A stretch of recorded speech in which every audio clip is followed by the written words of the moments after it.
Peut-être ne connaissez-vous pas le professeur Mario Sergio Cortella, mais dans le domaine des sciences de l'éducation, il est vraiment reconnu. Sa sagesse et ses connaissances font de lui un invité très apprécié dans les émissions de télé en Amérique du Sud, traitant du thème délicat de l'éducation et de la psychologie appliquée à la croissance personnelle. Sa phrase nous fait réfléchir sur beaucoup de choses. Bien sûr, la propreté de nos maisons est importante et reflète notre état intérieur, mais nous devons réfléchir à la mesure dans laquelle l'organisation montre ce qui existe dans nos âmes. Quand nous vivons vraiment, nous sommes tellement concentrés sur cette mission que nous finissons parfois par laisser les choses à faire pour plus tard. Mais une maison bien rangée n'est pas toujours une maison heureuse. C'est souvent juste une maison vide de sentiments, de vie. L'obsession extrême de l'ordre peut indiquer un vide dans le cœur, un manque de but, de bonheur, de rêve. Mais que voulait dire vraiment le philosophe éducateur ?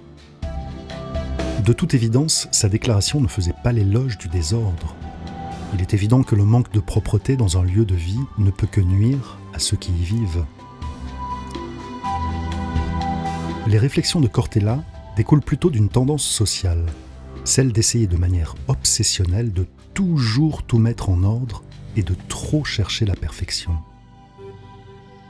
Probablement à cause de l'arrivée des réseaux sociaux sur lesquels nous essayons tous de montrer un idéal et non la réalité, on dirait que chaque habitation devrait toujours être prête à être photographiée. Coussins en ordre, objets parfaitement sélectionnés, cuisine impeccable, tout doit respirer la beauté, la sérénité et le calme. Mais la vie, souligne le professeur, n'est pas comme ça.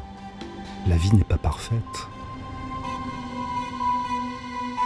C'est un enchaînement de hauts et de bas, de problèmes à résoudre, de moments difficiles au cours desquels un logement et la famille qu'elle représente devient l'un des points fixes auxquels on s'accroche. L'empreinte laissée par quelqu'un sur l'oreiller, la couverture posée n'importe comment sur le canapé, les traces laissées dans la cuisine par quelqu'un qui a préparé un bon repas sont autant de preuves de la vie palpitante de la maison. La vie, dit Cortella, se compose de vibrations, de changements et de désordre. Vouloir toujours tout nettoyer et réorganiser de manière obsessionnelle est le symptôme d'une société qui veut couvrir tous les défauts, qui n'admet plus la beauté de l'exception et de l'imperfection. Il s'agit là d'un message bien utile. Alors réfléchissez à l'intérieur de votre propre maison et, si nécessaire, donnez-lui plus de vie.